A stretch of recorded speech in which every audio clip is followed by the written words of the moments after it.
careful, you idiot. I said across her nose, not up it. Sorry, sir. Doing my best.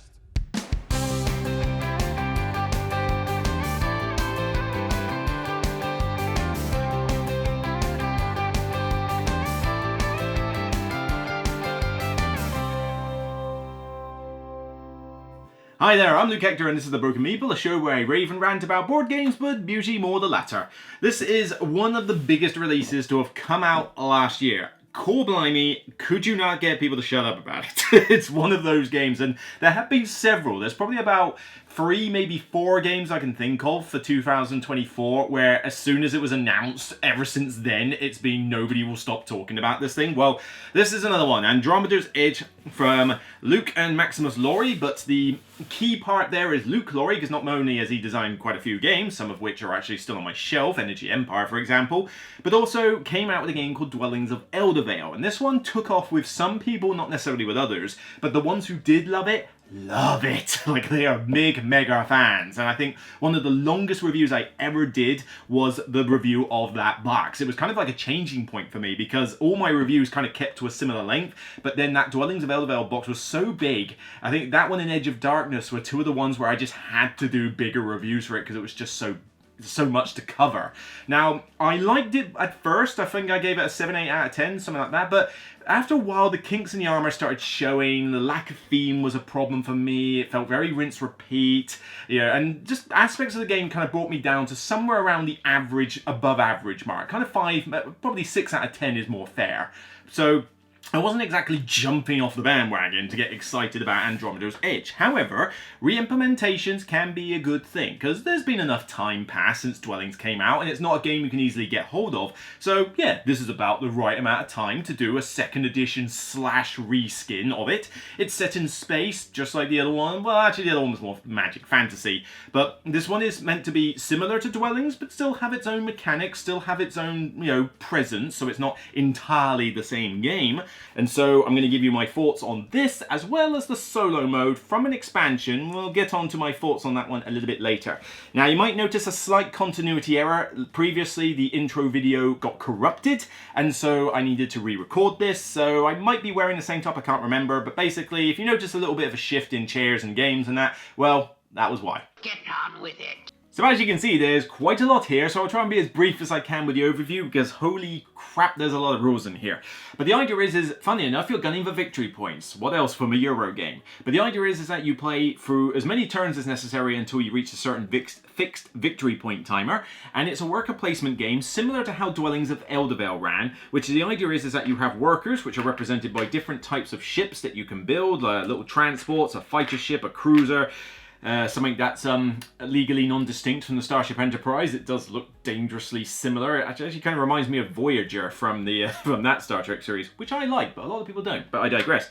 The idea is, though, is that you use these as workers to go on various planets on the board. There are restrictions as to where you can go on any particular turn. You can go anywhere on your first launch, but then you have to go nearby other ships within range on subsequent launches. When you go to a particular place, though, you will either trigger the special effect of the location, if it happens to be a special one like this, but if it's a normal planet location, then it will have resources that you can gain via these moons, which are essentially little tokens you can place on your board, which give you a bonus resource if you want it, or they can be slotted into modules for extra bonuses. We'll get onto those later. But the idea is that once you have placed enough workers out, you're going to need to retrieve them. And by retrieving all your workers, you get to trigger as many bonuses as you can afford from all the workers you've got and from various other resources. These modules, which are represented by little square cards that you bolt on to the side of your board. You've already got some basic ones to begin with, but then you start effectively buying new ones that you put alongside. And once you've got all these out, you use your ships to trigger them in any order or any way you see fit. These get you resources, they get you victory points, they let you get new level up tracks and such. This is kind of like your engine building part of the game. After which you then place your ships out again, worker placement tile, until you want to retrieve them. Everybody does this at different times, it's very dynamic, and you carry on until you hit that fixed victory point marker. There's still plenty more though. For example, you can level up your ships. You get given a random selection of upgrades for your basic ships. Build an upgrade, get a new ship, gives it some special ability, ups its values, stuff like that. You can also acquire tactic cards, which are essentially a huge array of different coloured kind of like action cards in a sense. These can do things like give you the edge in combat, give you extra resources, allow you to draw more cards, you know, to activate certain things on your turn. You know, they do lots of cool stuff, and these are good things to have. But the Galaxy isn't just you. Other players are there, and so are raiders. Raiders are represented by standees. You've got like these medium-sized ones here. You've got these tiny little swarm ones like this. And then you got this big guy, yeah, who could turn up. These can occupy the area, and if you fly a bit too close to them, they sort of come by and strike you, and then you've got to get involved in combat. And of course, yep, other people, including players, are in the Galaxy, and you're not exactly on good grounds with each other, so a lot of combat happens. How does combat work? Well, yes, you've got to deal with dice. The idea being that you have so many dice depending on what ships are in the combat. You roll your dice and you take the highest values. So you compare with all the other players and the raiders, they are a neutral player, get the highest value, and whoever has the highest value of all their dice will win the combat. If there's a tie, you move to the next highest and then the next highest until eventually you've got one winner. So yes, technically, somebody who rolls 1 die could beat somebody who rolls 5 dice. There are ways to mitigate this with things like energy and targeting and stuff to let you do re-rolls or increase the number of dice, but predominantly that is the combat. If you lose, you retreat back, you might get a little bonus off your sheet, but if you win, you get victory points, you level up a Supremacy track. What are these tracks? Well, the tracks are 5 development tracks that kind of are your bread and butter of how you win the game. These get you a lot of points. You can level up these different tracks as the game goes on. They'll give you bonuses such as ship upgrades, science tokens, you know, points for resources at the end, refilling your hand of cards, that sort of thing. But they'll also score you points for developments that you'll build on these planets as you go through the game. It's kind of like another way of getting points. But on top of that, they will also, with the exclamation mark, trigger the event deck. This event deck kind of acts like a pseudo timer. Every time the event marker gets around a particular point on the track, a new event card is revealed, which lets players score points depending on the type of track it is. There are ways to manipulate this by going to various locations, but they'll have a special effect, they'll bring in more raiders, and you know, they'll do some weird and wacky thing to the Galaxy. But the primary reason for these events is that they score for your level on the track, and if you know ahead of time that the next one, you know, is going to be scoring the science track, for example, you might try and level up as high as you can on the science track before it triggers, and it's a good way to score some points. There's a lot more in this game besides, but that's kind of like a general overview of the game. And believe me, you know, if I was to cover every single rule in the game, we'll be here till next week. But that's generally the gist. Place your ships, do cool effects, fight each other in combat, level up the development tracks, trigger your modules for various bonuses when you retrieve them back, rinse, repeat, getting more powerful, getting more stuff, until eventually, of course, the name of the game is victory points. Do you understand the words that are coming out of my mouth? Wow, yeah, that wasn't even everything in the game. There is more stuff in here. It's quite a packed game full of stuff, which is both good and bad. We'll get on to the bad bit later. But in terms of the good, firstly, the production quality of this game in this retail copy. I mean, this is not a review copy. I bought this with my own cash. This is pretty damn good. Now, I've heard that the deluxe copy is not everything it's cracked up to be. Yes, you get some upgraded miniatures and stuff like that, and you get these game trays, but from what I've heard, they're not the best for setup, more on that later, and given that the price of the deluxe upgrade, this Supernova pack or something, for a bigger box and all those trays and that, is like an extra £80 on top of this game, which already cost in the region of about £60. How about new? You crazy Dutch bastard. No, indeed. That is insane. That is basically paying over £140 for big box and deluxe and game trays and all that. That's a bit much, especially when you consider that if you ask the people who have the deluxe box, it's actually more problematic than it's worth in terms of the price. But honestly, stick with the retail version. I mean, you get standees with good artwork. Standees beat miniatures, honestly. We already proved this with something like Eldritch Horror versus Mansions of Madness. You remember the crappy miniatures in the Mansions one and the decent standees with artwork in Eldritch Horror? Why not use those? But also, everything else in here is still pretty damn good. I mean, you've got really thick tiles for locations. The cardstock, you know, it's not the strongest in the world, but it's tough enough that you don't really need to sleeve it. You've got player mats. Yes, it's, you know, they're not exactly dual layer boards or anything, but they do the job. You've got chunky cardboard tokens. You've got decent artwork across the board. And then, you know, it does the job. It's what you need from a game for a reasonable price. Now, you do have the caveat that everything's got to be bagged up in the retail version. I mean, you know, it's not exactly a clean setup in the box. But honestly, if you're going to tell me that I can pay £140 for the deluxe with slightly finicky game trays, honestly, I think game trays are overrated.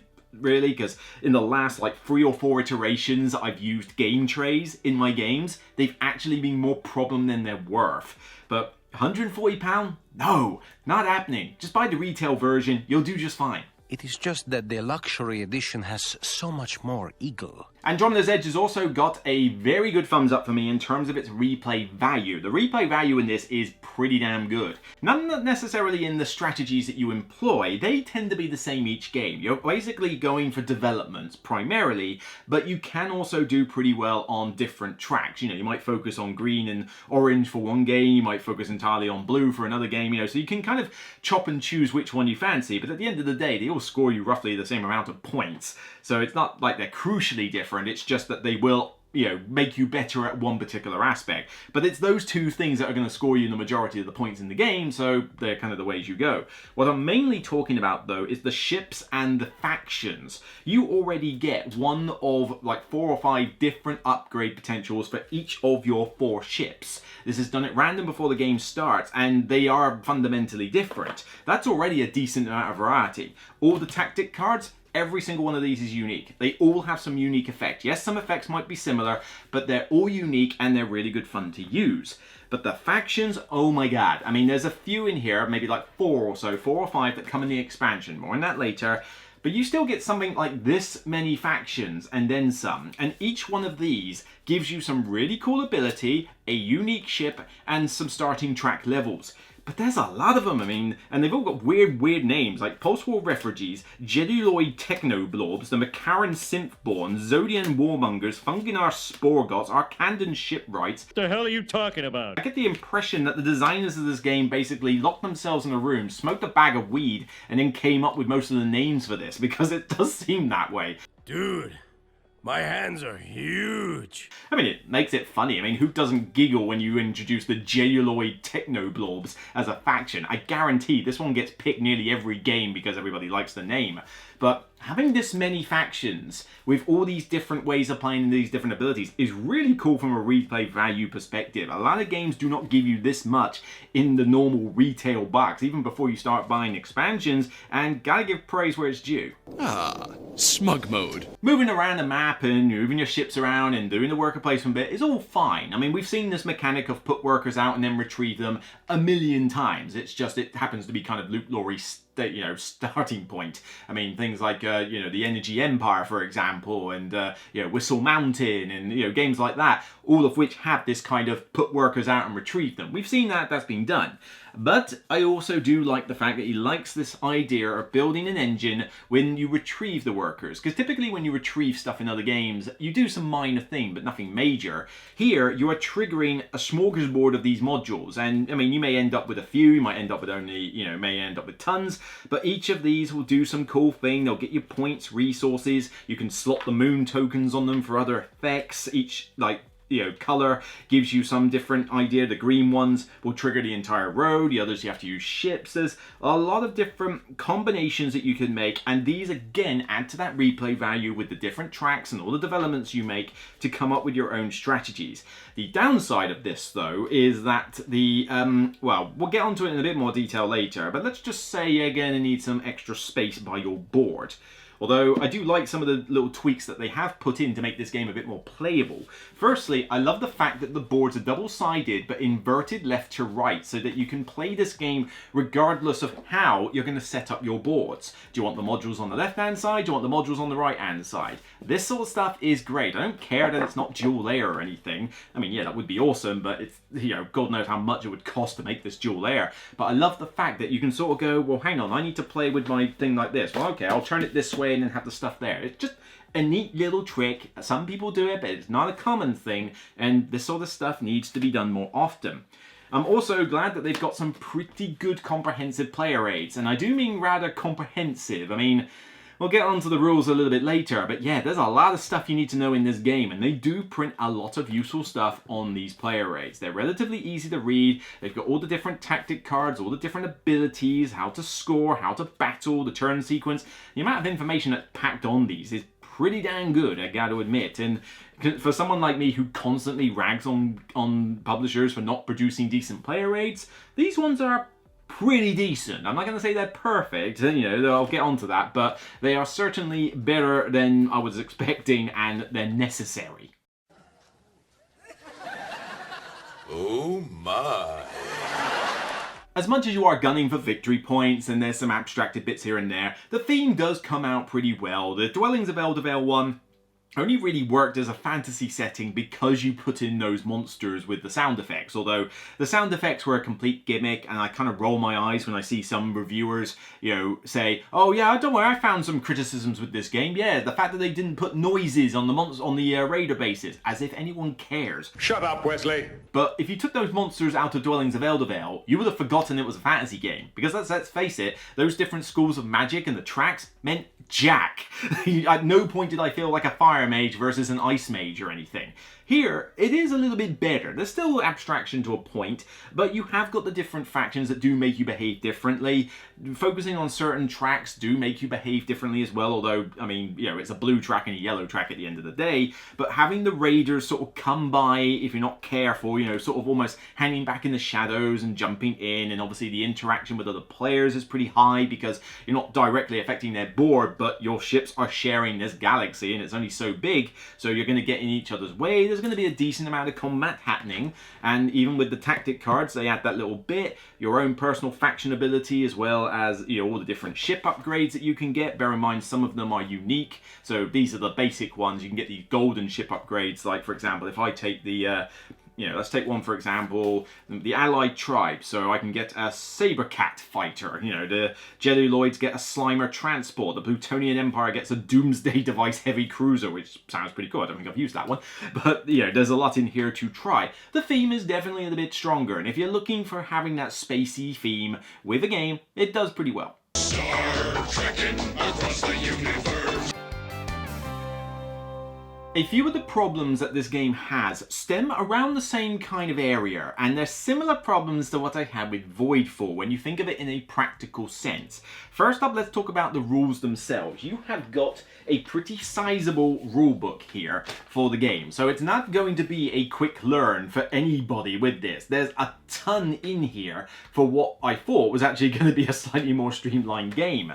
But the issue that you've got is, as much as you've got these really good player aids, it's still not perfect because there's a lot of little rules hidden within the big rules. You know, combat is not as streamlined as you could have because there's lots of little bits that can, you know, augment the combat, or you've got to consider. You know, just launching onto the board requires a few other little considerations like, hang on, can you go where another person is? Can you go over there? Are you in range of your ships? You know, all these other little things to consider. All these cards are unique. All these modules have different effects, of which the iconography is decent enough, but still, you know, a little bit hard to tell on some others. The level with the tracks, you won't necessarily know what some of them mean just by their icon, and the game just has a lot going on, which makes this a very difficult learn and quite a difficult teach. The teach of this is going to take some time, and it makes it not a casual game, and certainly not even a midweight game. This is definitely a heavy game, and it's going to be one that is going to ideally want a large group of players. I mean, this game is a little bit too sparse on the battlefield with 2 players. 3 is a good sweet spot. 4 is actually pretty decent, but there is a caveat with that. We'll get onto that. But you're going to need 4 people who are likely to play this regularly. This is not a game I want to bring out and teach a new person every time, because it's going to be a bit like playing something like Ark Nova or Inventors of the South Tigris or something where you're like, right, can we play this? And, oh god, there's a new one. And you know it's going to take some time, and it's going to take them a long time. The AP is going to be off the scale because there is a decent amount of AP generation in this game. It's not a short affair, and it's quite rules heavy. The book is not bad. It's decent enough, but if you want to reference particular things, you're going to be going through a bit of a maze to try and find it all, and even then, there's just a lot to remember. I mean, rules mistakes are going to be pretty plentiful in your first couple of games when you're trying to get used to everything, and your player aids, as good as they are, cannot cater for the amount of little rules that are in here. Making it bigger doesn't make it clearer. The other problem from a practicality standpoint is, oh my god, this has a stupendously long setup. It's not Voidfall levels, but it's still pretty long. It takes ages to set up everything in here. You've got to do a different setup for the map tiles. You've then got these, the decks of the modules to lay out on here. You've got to put out all these tokens. You need to put out a certain amount of moons on these different spaces. You then need your player board with all these pieces, with all the people in various different spots. You then need to select what raiders you've got in the game and get them out of the bag, get them on standees, put them to the side with a card display, get the developments out, put the cards out for other people to use. Please excuse the crudity of this model. I didn't have time to build it to scale or to paint it. Cool, blimey, it takes some time. And that's not even everything. That's just what you can see on the table you need to set up. There's more stuff besides. So this is going to be a lengthy setup, a lengthy teach, and at the end of the day, quite a lengthy game. It's not a short affair. You can play a short, medium, or long game, which is good. I like it that it puts it in there. Personally, I think the short game gives you plenty enough to do. You might not necessarily create the biggest module engine in the world, but you'll do a decent amount of stuff, and at least the game won't take 5 years to finish. Medium is fine. Under no circumstances should you play long, unless you want a really long 2-player game, or you're just in the mood for an epic length game. But long takes a while to reach that many victory points, and even medium takes a fair bit of time as well, especially with 4 players. So you're going to be playing this for quite a bit of time, and it's going to require a lot of investment, which means, as fun as this game can be, it's not the most practical thing ever. In fact, I would dare say it was quicker to get Dwellings of Eldervale to the table than this is. That's saying something. The spirit is willing, but the flesh is spongy and bruised. The combat also might put off a few people, because the combat is predominantly luck-based. Now, there is a decent amount of mitigation in the game. You essentially have 2 main ways to do mitigation. You can spend energy to get more dice. Okay, cool, so you can roll more dice, increase your odds. There is also a targeting mechanic, which essentially means that if your dice roll equal to or lower than a certain value you're targeting, you get to re-roll the dice as many times as necessary to get it above that value. So it's not as bad as simply just rolling a d6 and hoping for the best, although some of your combats will be like that. But the luck factor does play a part, because it's feasibly possible for somebody with 5 dice to roll essentially almost as bad as that. Let's take out my 1-6 and say that I only rolled 3 3s and a 1. There's my roll, and that's all I end up with. Somebody else then comes along and rolls that 6, and they beat you. Who made that man a gunner? I did, sir. He's my cousin. So it does mean that you've got a chance to win if you're the underdog, which is cool from a tension standpoint. But it's also kind of annoying when you've got easily the upper hand and by sheer fluke you lose. And it's not exactly a great thing to lose. I mean, they try to mitigate it by saying that if you lose, you get a tactic card for your trouble. That may or may not be good. I mean, the tactic cards do vary in their usefulness. Some of them are definitely more useful than others, I can tell you that much. But, you can slot a moon in to get even more bonuses when you lose. But the tempo hit of having your stuff go to a scrapyard, have to wait to, get them out for an extra turn or extra round of, putting out and retrieving, or spending time and energy and resources to repair them before you get them back, it's a tempo hit. It hurts. It doesn't make up for the bonus that you get for losing combat a lot of the time. I mean, certainly I can't think of a situation where I was ever desperate to get into a combat to actually lose on purpose. Very rarely did I even think of doing that. And if you want to do that, you must have some very specific setup of modules or factions to want to do that. I know there's 1 or 2 factions that do get you a bonus even if you lose, which is fine, but they're few and far between. So I would have liked maybe that the combat maybe was a bit more deterministic, and that's not so bad if you're playing a short game, but bear in mind, this is 40 minutes a player. You're playing this for an epic length game, like 2.5 hours to 3 hours plus to play a 4-player game of this, after the long setup and the long teach. Do you really want some of your best laid plans to be screwed over by an unlucky die roll? Put the dice away before I take them away. Now, there is no solo mode in the base game, which is, like I said, I'm not desperate for a solo mode to be in every single game that's released. But in this instance, again, it's kind of good and bad. The solo mode requires you to buy an expansion called Escalation, of which 95% of Escalation is the solo mode. The other 5% is a module that you will pretty much never use, the relics, because honestly, it's just adding more stuff onto something that you don't need. I mean, the game's got enough in it as it is. I don't need extra rules to learn. But it also allows you to play with 5 players. 5 is right out. God help you. I mean, this game is long enough with 4. Sod off if you think I'm playing this with 5. But mainly, you get Escalation for the solo mode. Problem is, escalation costs another £25. So this is £25 you've got to spend basically to play this solo. You know, if you're going to put a solo mode in the expansion and maybe release it a year down the line, cool, but I'm a little bit annoyed with having to spend extra money, you know, extra hard-earned money just so that I can play this by myself, which honestly, playing this by yourself is better than playing this two-player. So, you know, the solo mode is decent. You essentially play against Unity, which has its own, like, sheet of ships, and the idea is that you roll a die and it puts ships out relatively at random, flips over a card and does an action based on the card. You know, standard AI, but you got a lot of different AIs that you can fight against at different difficulty levels, so they sort of behave differently. They've got different production wheels that they level up for bonuses, but they also have a special ability each. I mean, one person, you know, some easy ones may just be generic, but then you get into the more complicated ones and it's like, oh, okay, this one battles with extra dice at high range. Okay, so this one's going to try and fight you every chance it gets. But then you get others who have unlimited range, or they take all the moons from a region, so they just harvest resources. You know, there's a decent amount of variety in here. In terms of learning the rules, well, you already have a lot to learn from the normal game. You've also got a fair bit to learn in here, and again, a lot of little niche rules, like how does Unity differ from a normal player? You know, what do you do with the various tiles, the developments, how do they launch, how do they go back to station? There's, again, quite a bit. If you try to learn this game like I did, you know, with, you know, all the rules that you've got to learn plus Unity on top, you're going to be here for a fair while. I mean, the first time I played this, it was playing it for hours, and I thought, when the hell is this game going to bloody finish? It takes forever. It's not a short solo mode. You could be playing the solo mode in this for as long as you would play like a free-player game of this. And bear in mind, setup is a chore with a lot of players involved. You want to set this game up by yourself with the AI, you're going to be crying by the end of it. It takes so friggin' long. And as soon as you finish, you go, that was a decent enough game, yeah, alright, fine. Oh god, I gotta pack this all away now. You know, problematic. Now, the difficulty is actually pretty good. I mean, I absolutely steamrolled at the easy AI on my first time, although whether I got all the rules right, I don't know, because there's a ton of rules in this game. But easy is very easy. You're going to likely win on most of those games, because I didn't really come across a challenge in the solo mode until I played this on medium, and even then that was against a very combat-heavy AI. Hard, yeah, you're definitely in with a hard time against hard mode. You know, medium is probably the sweet spot for difficulty, but I struggle more against combat-heavy AIs because when I play these games, I don't tend to favour combat.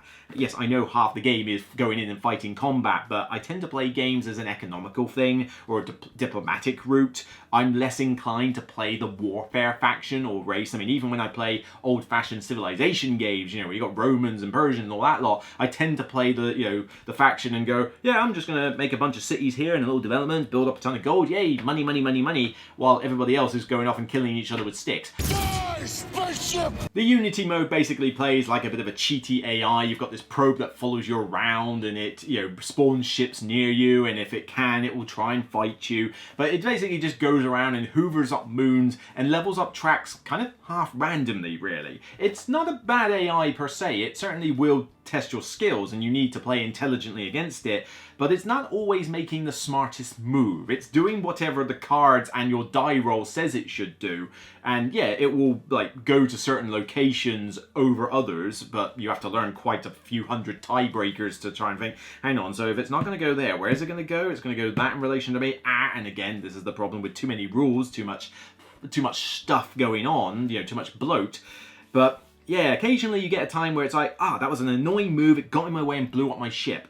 Not great. And then you get other times where it doesn't do much and then just levels up a track which it's not even scoring high on. It's like, okay, bit of a dumb move, but hey, the AI does that. So, the summary and verdict, and I'm pretty sure the fans of this game are already brandishing their pitchforks, expecting me to hate on this game and give it a low rating. Well, no, I'm not going to give it a low rating.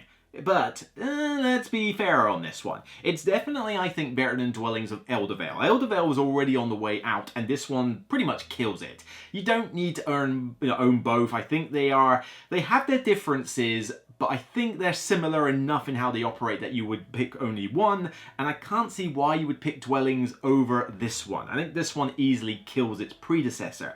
That being said, it's not like it was a complete slaughter. This one basically went into a pitch battle with Dwellings of Eldervale. There was a scuffle, it took multiple episodes, it was like Dragon Ball Z Freezer Saga, for example, and then eventually Goku wins on top.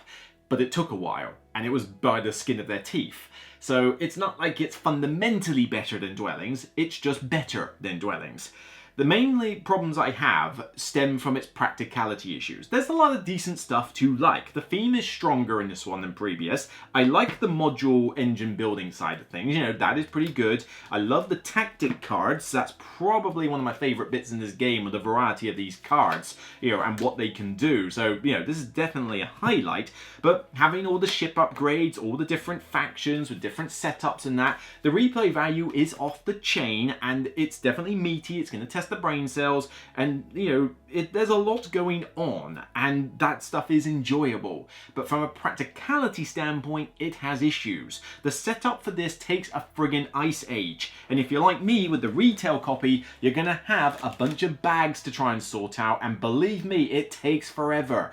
And if you want the deluxe version, well, apparently the game trays aren't particularly good for setup either, and you're paying an extra £80 on top of the game to buy the box and those trays. This game's already £50–60, it is not a cheap affair. Do you want to pay £140 for this game? I sure as hell don't. And then that's £165 if you want to buy deluxe with escalation, just so that you can play this solo, because the extra variety that this adds to the factions and that is negligible, you wouldn't even notice, and I could not give an absolute monkey's toss about the 5th player. No way you're going to get me to play this with 5 players ever. This game is already like a 2.5 to 3.5 hour affair if you play this with 4, which is annoying because 4 players is probably the best way to play this game because you want to have all the congestion on the map. 2 players is a bit too sparse.